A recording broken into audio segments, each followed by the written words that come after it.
Hoy vamos a hablar del penúltimo o de la penúltima doctrina que vamos a estar llevando de las doctrinas de la gracia, que es comúnmente el llamado eficaz de Dios. Ese es el título de la siguiente doctrina. Y hoy en nuestro estudio doctrinal vamos a recordar que hemos estado hablando de la presciencia de Dios, que no es otra cosa más que Dios todo lo sabe. Vamos a recordar que hemos hablado de la predestinación o de la doctrina de la elección, que es donde aprendimos que Dios, antes de que el mundo existiera, Él ya había determinado quiénes habrían de ser salvos. La doctrina de la elección también es conocida como la doctrina de la predestinación. Hemos hablado un poco acerca de la justificación y hablaremos también de la glorificación. Entonces, para tener en cuenta de lo que vamos a estar hablando el día de hoy, me gustaría que considerara recordar la palabra llamado. A ver si ahorita que se quite un poquito el ruido podemos mejorar.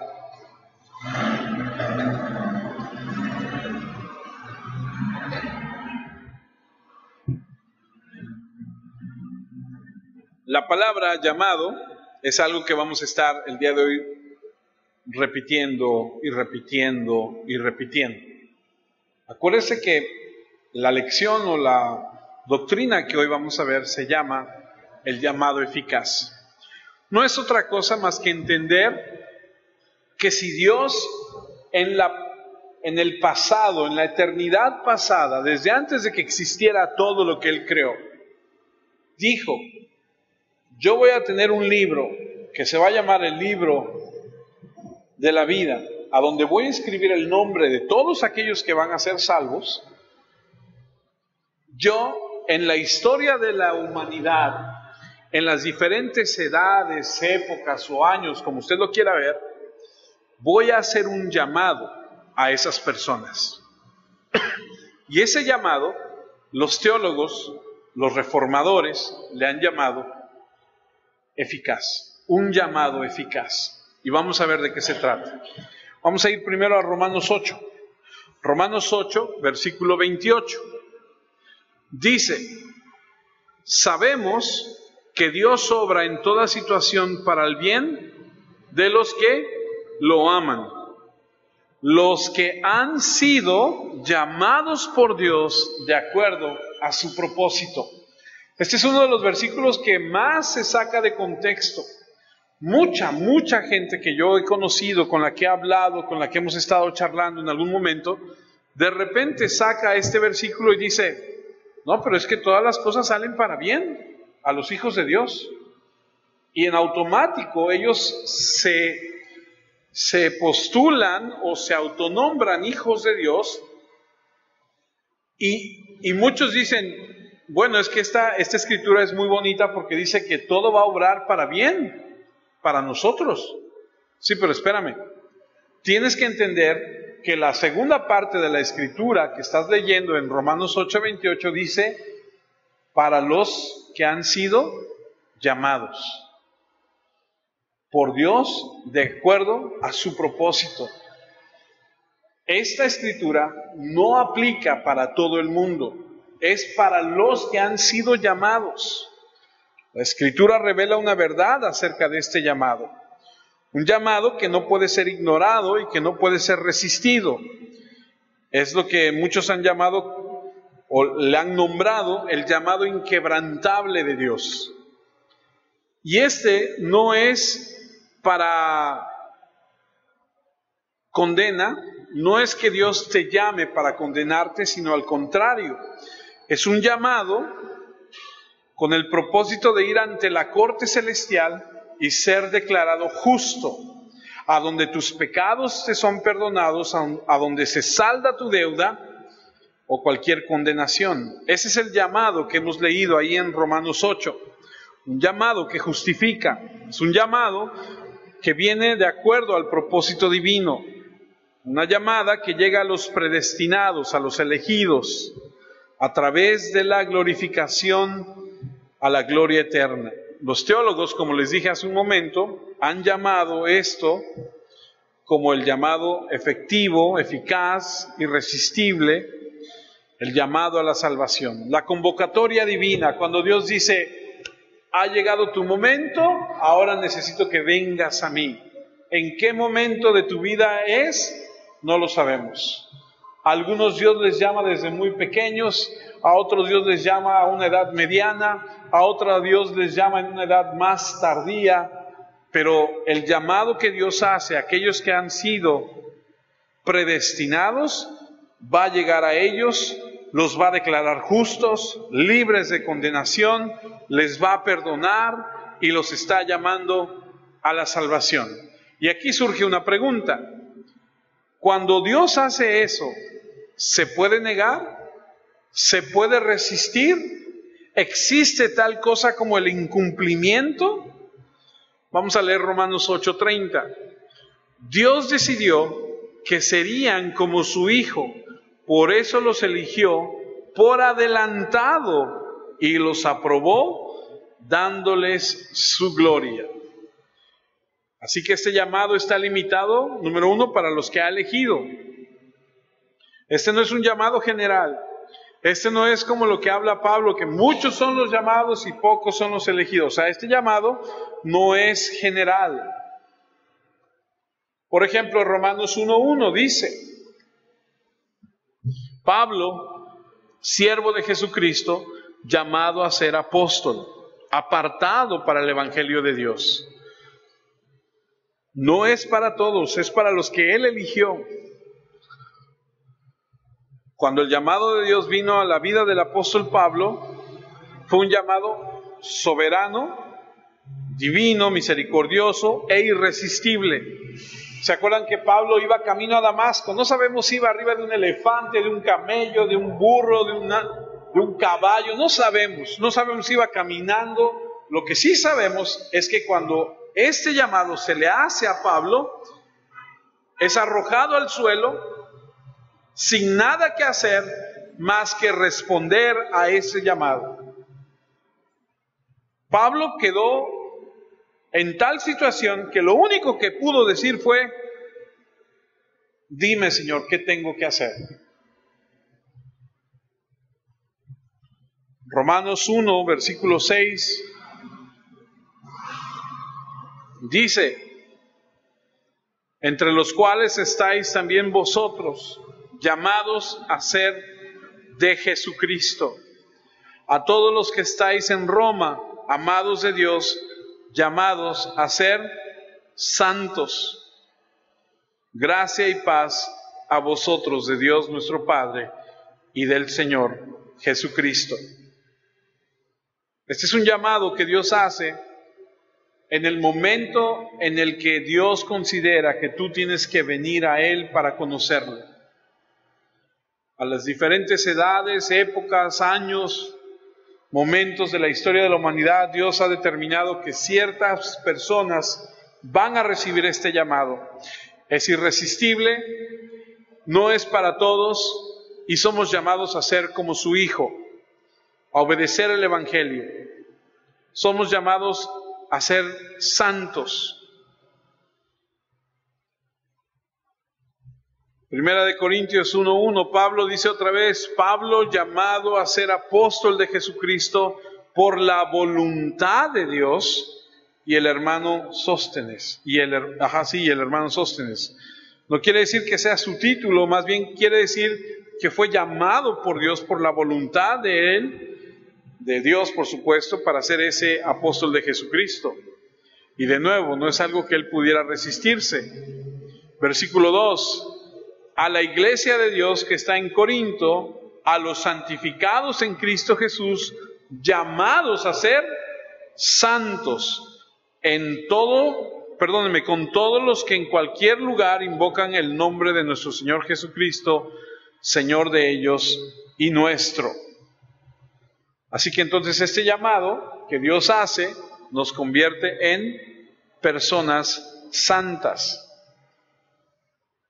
Así que lo que quisiera de esta enseñanza para nuestras vidas es que entendiéramos que si Dios nos eligió desde la eternidad pasada, si lo consultó el Padre, el Hijo y el Espíritu Santo y dijeron, en un futuro, cuando los tiempos marquen tal edad, tal y tal y tal persona recibirán un llamado, vendrán a mí, y cuando vengan a mí, empezarán a conocer lo que yo quiero de ellos, para que de esa forma vivan sus vidas conforme a lo que yo digo en mi palabra.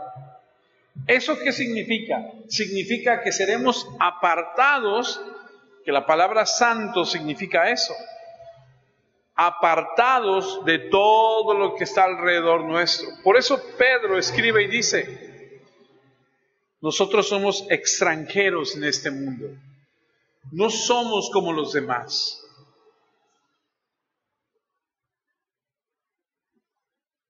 Primera de Corintios 1:9 sigue la escritura enseñando y dice, fiel es Dios por el cual fuisteis llamados a la comunión con su Hijo Jesucristo, nuestro Señor. Así que fuimos llamados a disfrutar de esta comunión con el Señor. Primera de Corintios 1:23 y 24 dice, pero nosotros predicamos a Cristo crucificado, para los judíos ciertamente tropezadero y para los gentiles locura, mas para los llamados, así judíos como griegos, Cristo, poder de Dios y sabiduría de Dios.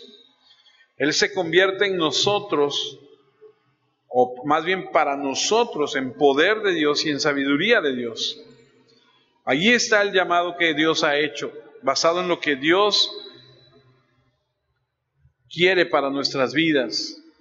Dios para ti y para mí que creemos en este llamado, quiere que vivamos de acuerdo a lo que dice su Escritura, pareciéndonos a su Hijo Jesucristo, entendiendo que si fuiste llamado, fuiste apartado, tienes un propósito, y dice 1 Corintios 1:30, mas por Él estáis vosotros en Cristo Jesús, el cual nos ha hecho por Dios sabiduría, justificación, santificación y redención. En otras palabras, a quien Dios llama, fíjate, justifica, es decir, lo limpia, porque mucha gente puede decir, sí, pero tú eras esto y esto, y ahora me vienes a predicar y a decir de Dios y no sé qué, y qué cuando hacías esto, sí, exacto. Ese era un antes, por eso siempre le he dicho, los cristianos tenemos que tener muy claro, Cristo es un antes y un después, porque si yo sigo siendo el mismo de antes y digo que soy cristiano, espera, creo que no has entendido bien lo que está sucediendo, porque en Cristo es un antes y un después, por eso la Escritura dice que al que llama lo justifica, lo glorifica. ¿Por qué? Porque lo ha apartado para Él. Porque Dios no tiene comunión con el pecado. Porque Dios te llama, te limpia, te justifica, te santifica para que tengas comunión. Ahora, es verdad que en un momento muchas personas se rebelan y muchas personas flaquean. Gálatas 1:6 dice, estoy maravillado de que tan pronto os hayáis alejado del que os llamó por la gracia de Cristo para seguir un evangelio diferente. Este es un llamado de atención, es como un wake up, un despierta, un date cuenta, o sea, tienes que poner atención. Esto no es algo que sea a la ligera, que sea algo que se tome a la ligera, tienes que poner atención porque hay muchas cosas sucediendo. Siempre se lo he dicho, siempre se lo diré. Hay que poner atención a lo que está escuchando, a quién está usted escuchando. Y no lo digo por mi persona, sino por la enseñanza que usted recibe. Gálatas 1, versículo 11 dice, mas os hago saber, hermanos, que el evangelio anunciado por mí no es según hombre, Pues yo ni lo recibí, ni lo aprendí de ningún hombre, sino por revelación de Jesucristo. Y me voy a detener un segundo aquí. Y aquí es a donde se le da validez al apostolado de Pablo. Porque recuerden que todos los que son nombrados apóstoles tuvieron que tener o recibir directamente la enseñanza de Jesucristo. Por eso Pablo dice, yo soy el último de ellos. Yo soy como un abortivo, yo soy como el último. Dijéramos en español el sorullo, ¿no? El último. ¿Por qué? Pues porque él no entra dentro de la categoría donde estaban todos los demás, donde estaba Pedro, Juan y todos los demás. Pero a él le predicó Cristo. A él dice, yo lo que vengo a enseñarles no es cosa mía, a mí me lo reveló el mismo Jesucristo. Siguiente versículo, porque ya habéis oído acerca de mi conducta en otro tiempo, en el judaísmo, que perseguía sobremanera la iglesia de Dios y la asolaba.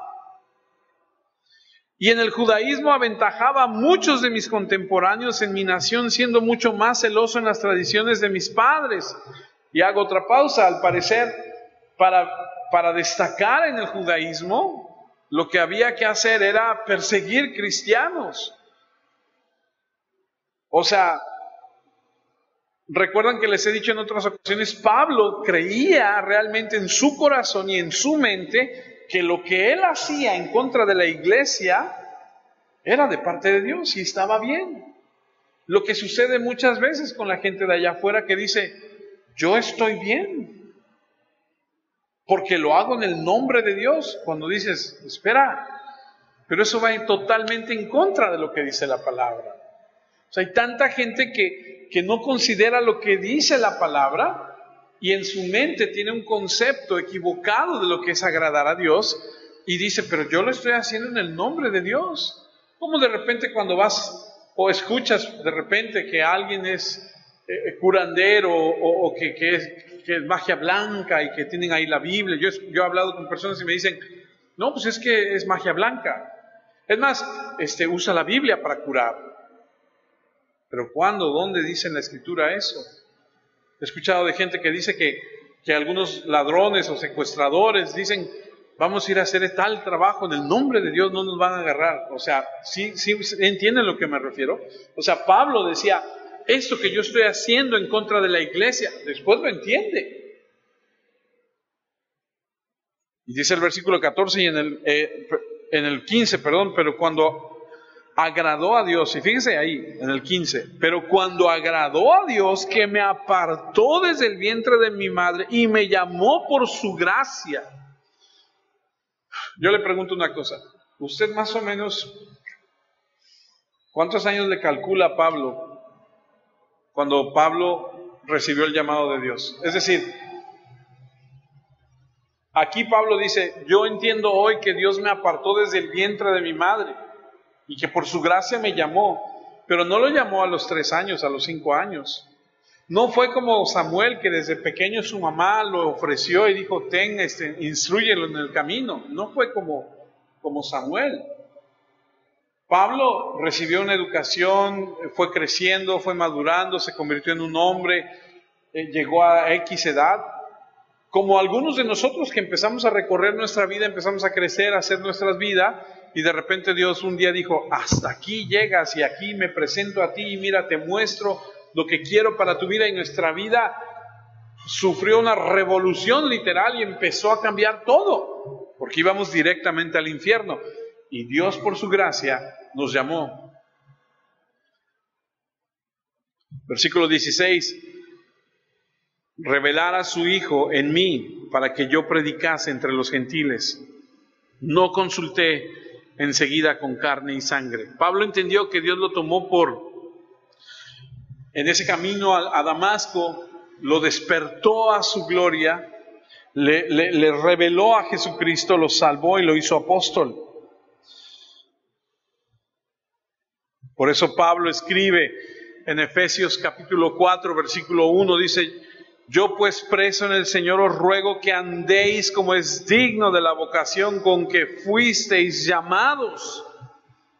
Y luego continúa diciendo, con toda humildad y mansedumbre, soportándoos con paciencia, y ahí viene la clave, los unos a los otros, en amor, solícitos en guardar la unidad del Espíritu, en el vínculo de la paz. Eso no puede ser un llamado general. Eso no es un llamado que se pueda dejar o que se pueda tomar, rechazar. Este es un llamado que exige que vivas tu vida de cierta manera. Es un llamado a una vocación que transforma, que justifica, que santifica. Es un llamado que supone que la respuesta es a una vida que camina dignamente.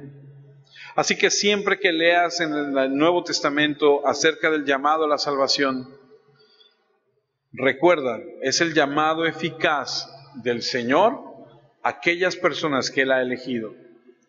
Colosenses 3:15, y la paz de Dios gobierne en vuestros corazones, a la que asimismo fuisteis llamados en un solo cuerpo, y sed agradecidos. Fuimos llamados a la santidad, a la justificación, a la comunión con Cristo. Fuimos llamados a ser un solo cuerpo, a ser agradecidos, a entender que pertenecemos al cuerpo de Cristo. Porque no sé si en algún momento usted lo ha pensado, pero esta iglesia, pequeña, grande o mediana que sea, a los ojos del hombre, forma parte de un cuerpo que es mucho más grande, que es el cuerpo de Cristo. Somos parte de ese cuerpo de Cristo a través de la historia. Y somos llamados a ser agradecidos.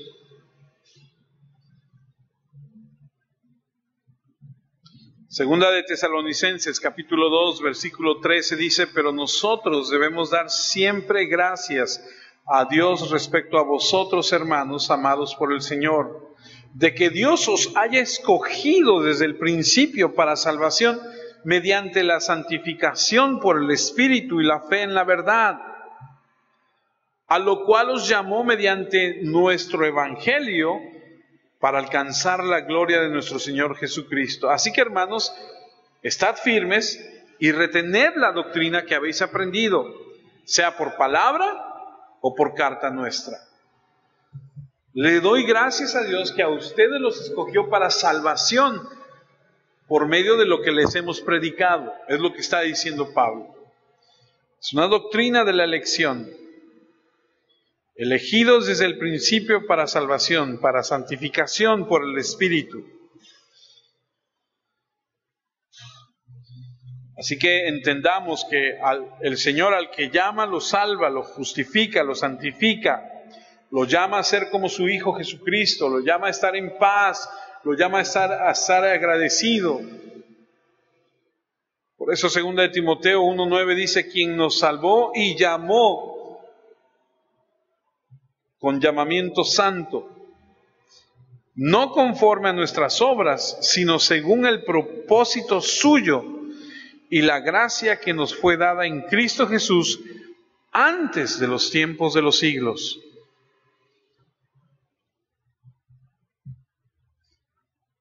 Nos llamó con llamamiento santo.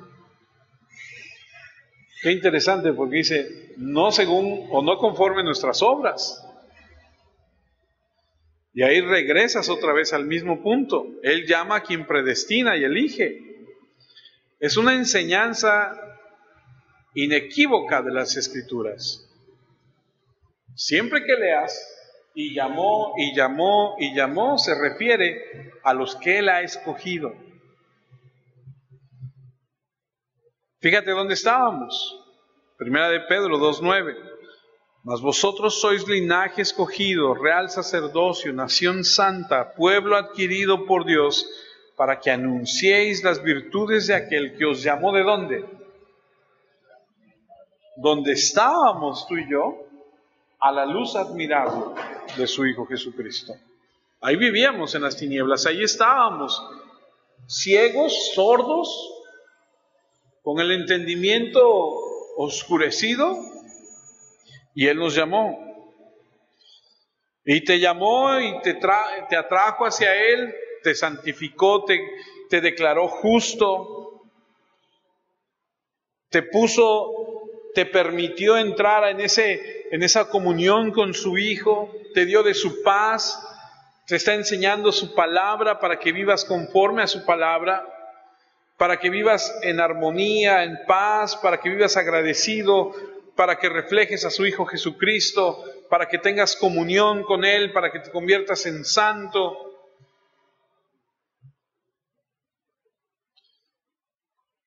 Primera de Pedro 2:21, pues para esto fuisteis llamados, porque también Cristo padeció por nosotros, dejándonos ejemplo para que sigáis sus pisadas.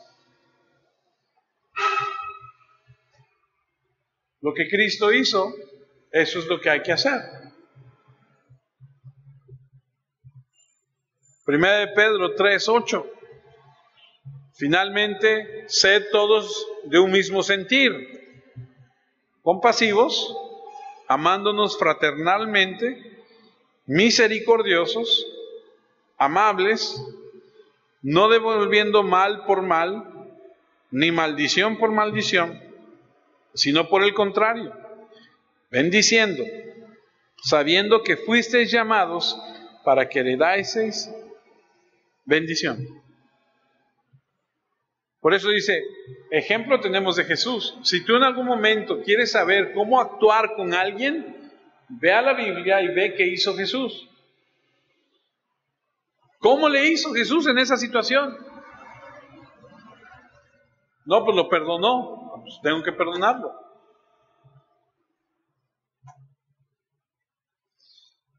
Es un llamado a ser como Jesús.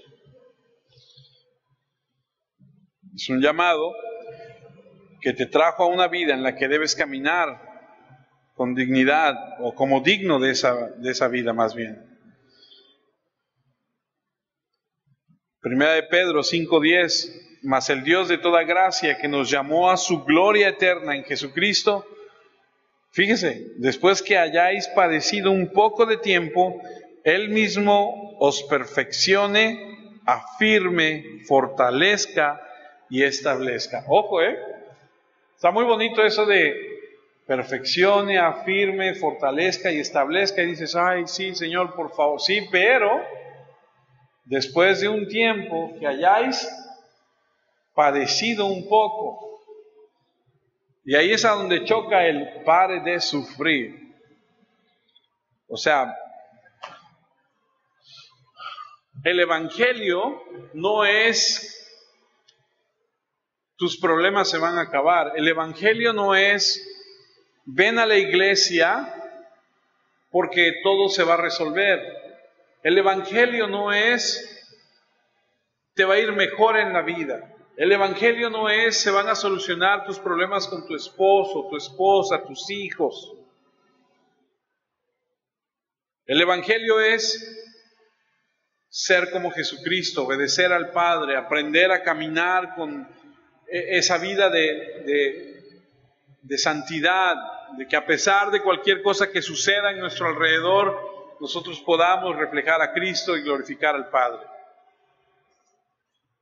Es una declaración tremenda. Dios nos ha llamado a este estilo de vida, a la comunión, al compañerismo, a la santidad, a la justificación, a vivir una vida piadosa, virtuosa, a andar como es digno, adorar su nombre. Segunda de Pedro 1:3 dice, como todas las cosas que pertenecen a la vida y a la piedad, nos han sido dadas por su divino poder mediante el conocimiento de aquel que nos llamó por su gloria y excelencia. Él nos dio todo lo que pertenece a la vida y a la piedad. Por eso es que hoy decimos, el predicador puede esforzarse, el predicador puede poner luces, traer a guitarristas o a tecladistas, a los coros. El predicador puede contar una historia, una narración, puede querer afectar las emociones. Y eso en algunas personas que son más emocionales que otras, puede funcionar en el momento. Y la gente reacciona y dice, ¡ay, qué bonito! Sí, yo quiero, porque el ambiente está preparado para eso. Pero eso no es un arrepentimiento verdadero. Un arrepentimiento verdadero no tiene que ver ni con el predicador, ni con el profeta, ni con el apóstol, porque este llamado es un llamado interno, es un llamado que Dios hace, es un llamado que salva.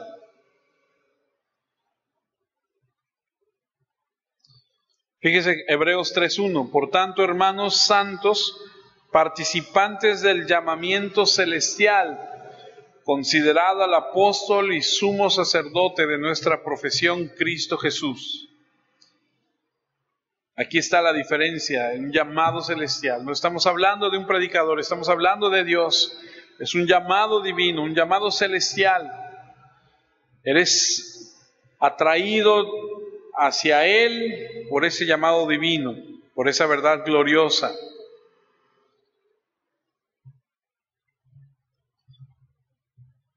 Este es un llamado interno, eficaz de parte de Dios, un llamado inflexible de Dios al que responderás. Por eso es el llamado eficaz. No se puede rechazar. Por eso decimos que si el pecador se sienta un domingo en la mañana en la iglesia, escucha la palabra y dice, no, hoy no, a lo mejor otro día. Si él tiene esa capacidad, entonces Dios no es Dios. No es así. No es que tú determines.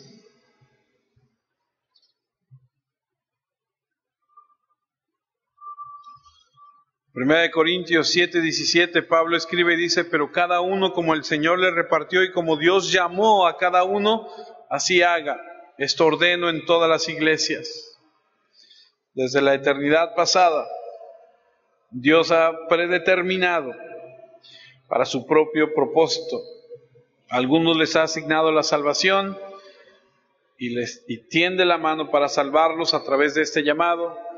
Los saca de las tinieblas, los saca de la incredulidad, los saca de la confusión y del caos en el que vivíamos, nos llama a salir del pecado y de la impiedad y nos lleva a una comunión con Él.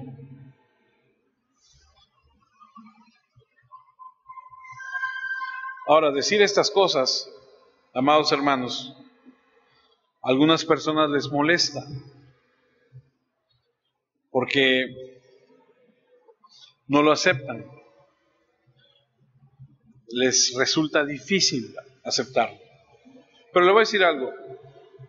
En algún momento yo le he dicho a algunas personas, pues lo que te estoy diciendo es lo que está en la Biblia, y si tienes alguna queja, si tienes algo contradictorio a lo que te estoy diciendo, pues ve con quien lo dijo, ¿no?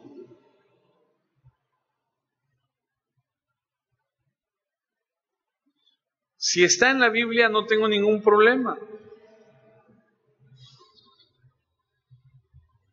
Ahora, no es como que Dios va a ir y va a decir, a ver, fulano de tal, te toca, es tu llamado, es tu turno, y lo toma de los cabellos y lo trae arrastrando, y el otro, no, yo no quiero ir, no. No es así. Dios no trae a nadie a la fuerza. La verdad es que no puedes luchar contra eso. Nadie jamás ha sido salvado en contra de su voluntad. Nunca nadie fue traído al reino pateando y gritando y protestando. Todos los que son salvos porque quieren creer en el Evangelio. Nadie se salva nunca sin estar dispuesto, porque ese es un acto de la voluntad de creer. Y entonces la pregunta es, ¿quién los hizo dispuestos a creer? ¿Fue acaso ¿cómo se dice? La labia, la capacidad del predicador de convencimiento? Yo no creo.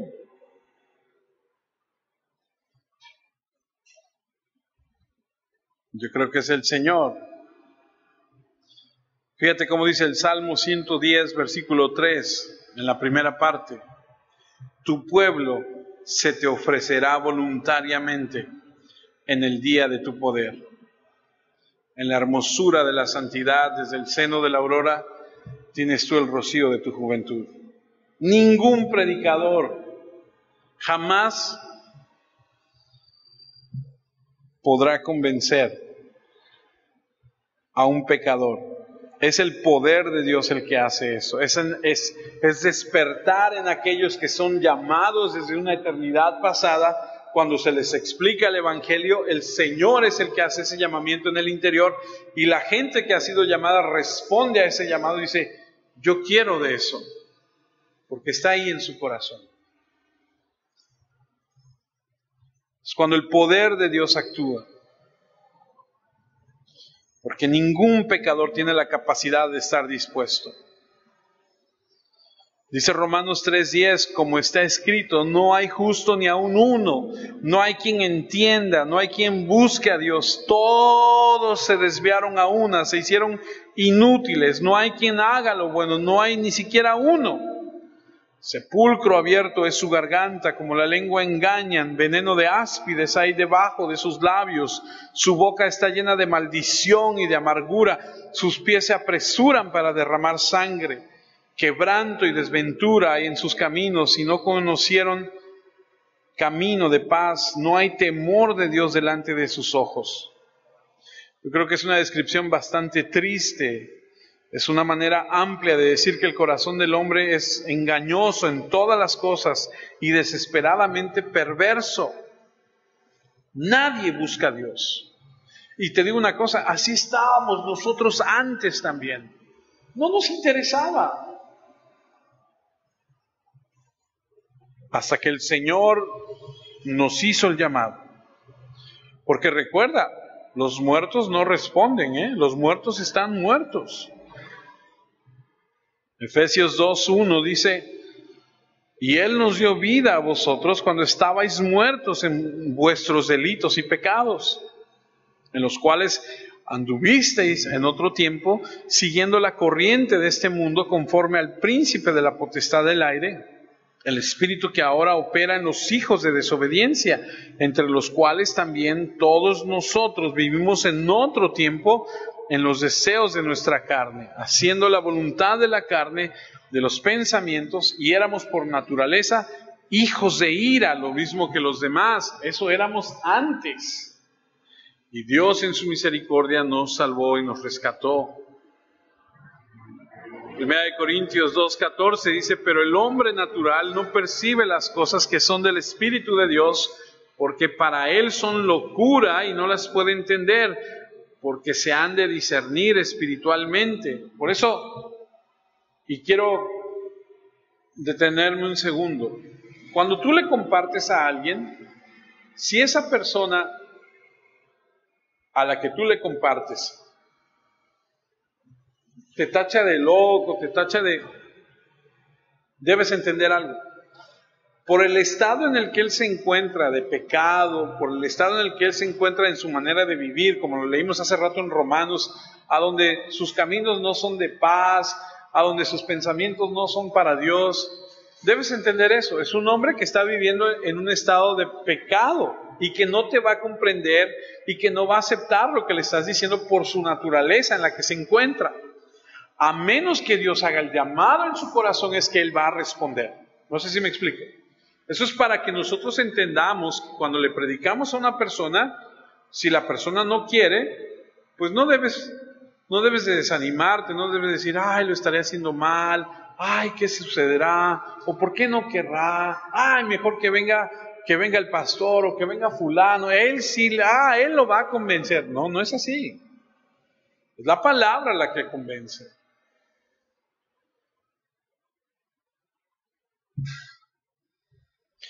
Segunda de Corintios 4, versículo 3, pero si nuestro evangelio está aún encubierto, entre los que se pierden está encubierto, en los cuales el Dios con D minúscula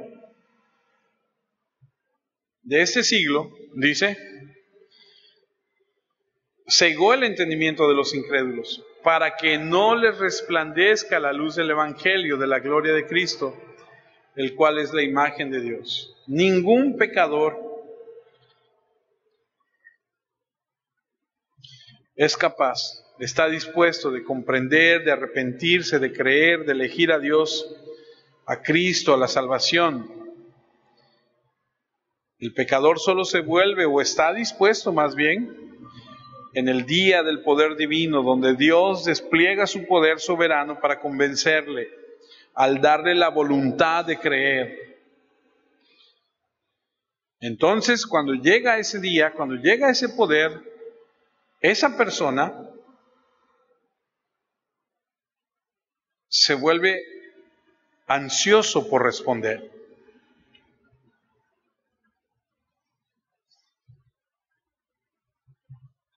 Un predicador del siglo pasado, muy reconocido e importante dentro de la historia del Evangelio, se llamó Jonathan Edwards, dijo, lo que elegimos no está realmente determinado por la voluntad como si existiera de forma independiente. Lo que elegimos está realmente determinado por la mente. ¿Y qué es lo que la mente piensa que es mejor?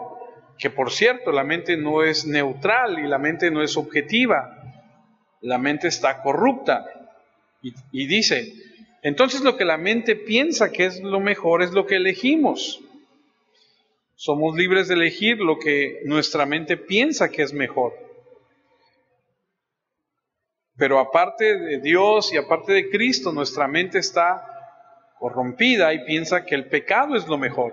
Por eso cuando tú le predicas a alguien y le dices, mira, vamos a la iglesia, la comunión con los hermanos, en lugar de que te vayas a tomar o a las fiestas o a qué sé yo, a lo que haces, a lo que te dedicas, dedícalo al Señor, a tu familia. No. ¿Qué dicen? No quieren y se van para otro lado. ¿Por qué? Porque su mente está corrompida.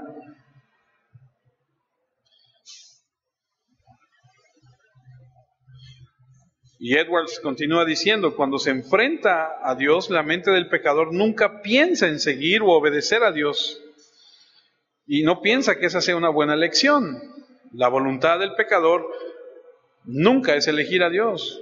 Nada lo detiene, pero su mente no considera ni desea la sumisión a Dios o al Evangelio. De modo que a menos que Dios cambie nuestra forma de pensar, nuestra mente siempre nos dirá que nos rebelemos contra Dios y el Evangelio. A menos que Dios haga algo, si no, no va a obedecer. Hechos 16:14, hablando de Lidia, aquella mujer que recibió a Pablo allá en Filipo, creo que era. Entonces una mujer llamada Lidia, vendedora de púrpura de la ciudad de Tiatira, que adoraba a Dios, estaba oyendo, y fíjese cómo dice, y el Señor, ¿cómo dice? Abrió el corazón de ella para que estuviese atenta a lo que Pablo decía. Es el Señor el que abre la mente, el corazón de la gente. Yo, perdón que diga yo tantas veces que yo conozco, que yo he escuchado, pero es una forma de que yo le puedo compartir las vivencias. Conozco a gente que ha estado muchos años en la iglesia, que asistió a la iglesia, que estuvo mucho tiempo, que aparentó muchas cosas, que sirvió en el ministerio, que incluso compartía, si tú quieres, y que después de un tiempo dices, ¿y ahora dónde está? Y ahora mira qué hace. Y me pregunto, ¿realmente habrá sido sincero? ¿Realmente habrá sido realmente cristiano? Y es que cuando el Señor te llama y el Señor te capacita y el Señor te muestra, tienes que continuar en eso, tienes que vivir eso que el Señor te está mostrando. Él abre tu mente, tu corazón y tú te vuelves dispuesto. Pablo ayudó a muchos para que creyeran por la gracia. Mire lo que dice Hechos 18:27, y queriendo él pasar a Acaya, los hermanos le animaron y escribieron a los discípulos que le recibiesen. Y llegando él allá, fue de gran provecho a los que por la gracia habían creído. No es porque el pecador sea persuadido por una predicación ingenuosa o por una apelación emocional. Todo eso es engañoso, no es porque sean amables. Las personas se salvan porque Dios los llama. Y las llama bajo la proclamación o la comprensión del Evangelio. Y Dios usa eso para despertar al pecador. Y hace que esté dispuesto cuando nunca antes hubiese estado dispuesto. En 1779 nació un hombre llamado John Newton. ¿Usted sabe quién fue John Newton? ¿No? Ok. John Newton nació en 1779. Se crió en un hogar cristiano en la que se le enseñaban versículos de la Biblia. Pero su madre murió cuando él tenía solamente 6 años. Lo enviaron a vivir con un pariente que odiaba la Biblia y que se burlaba del cristianismo. Newton, al paso de los años, se escapó y se hizo marinero. Pero al paso de los años y en medio de esa situación que él vivía y con todas las personas con las que él convivía, se volvió un salvaje. El autor de su biografía escribe y dice que durante horas él podía maldecir sin repetir ninguna maldición. Ya ve que los marineros son conocidos por tener un léxico terrible. Y se dice que este hombre llegó a ser conocido por eso. En algún momento se vio obligado a alistarse a la Marina Británica, después desertó, fue capturado, golpeado como castigo. Y eventualmente Newton se unió a la Marina Mercante y se fue a África. Y él escribió en sus memorias: me fui a África por una razón. Quería pecar hasta hartarme. Con el tiempo, Newton se unió a un traficante de esclavos portugués.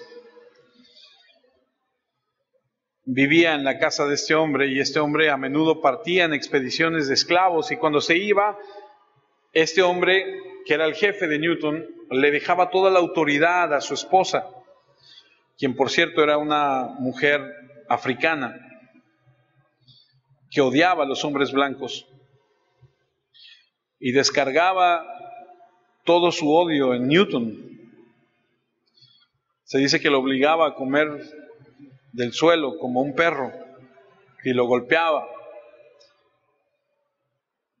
si intentaba comer con las manos. Con el tiempo, Newton cambió de residencia, se fue en un barco británico hacia Inglaterra.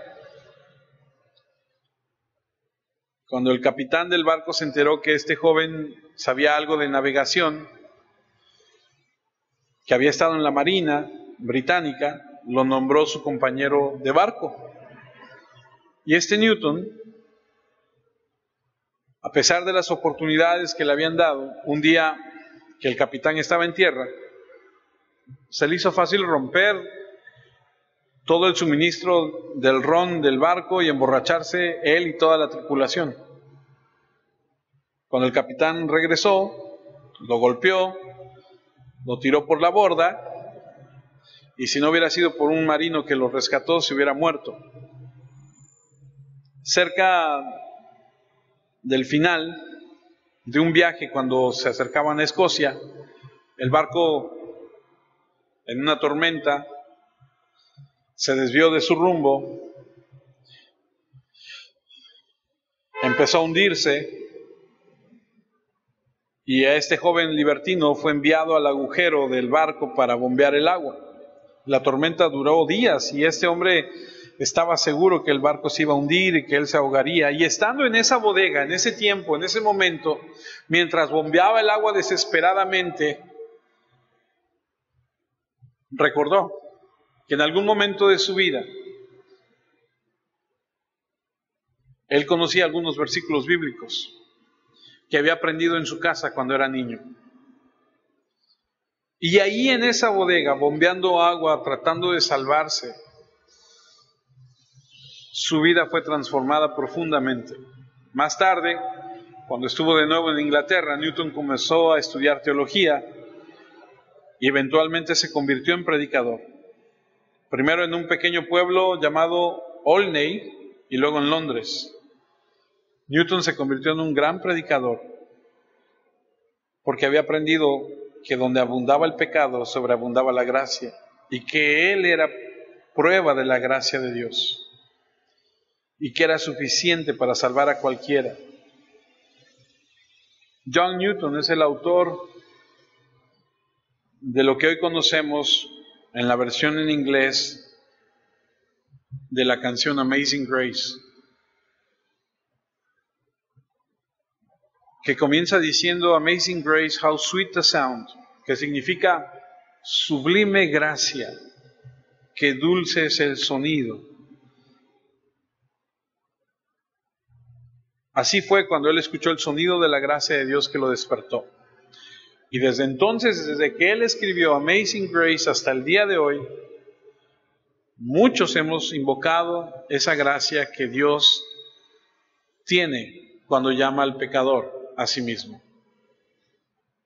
El llamado de Dios eficaz para el hombre lo hace Él. Por eso es que a Él sea la gloria y a nadie más. Espero que pueda esto confortar su corazón y hacerle crecer y le pueda animar. Oremos. Dios Padre, queremos en esta tarde ya darte gracias porque en algún momento de nuestra vida tú has determinado, a ti te ha placido que vengamos a ti. Tú determinaste, tú así lo quisiste y aquí estamos, buscándote con todo nuestro corazón, pidiéndote, Señor, las riquezas de tu palabra para nuestra vida, para el crecimiento de nuestro espíritu, de nuestra fe, de nuestra comunión contigo. Enséñanos, fortalécenos, ayúdanos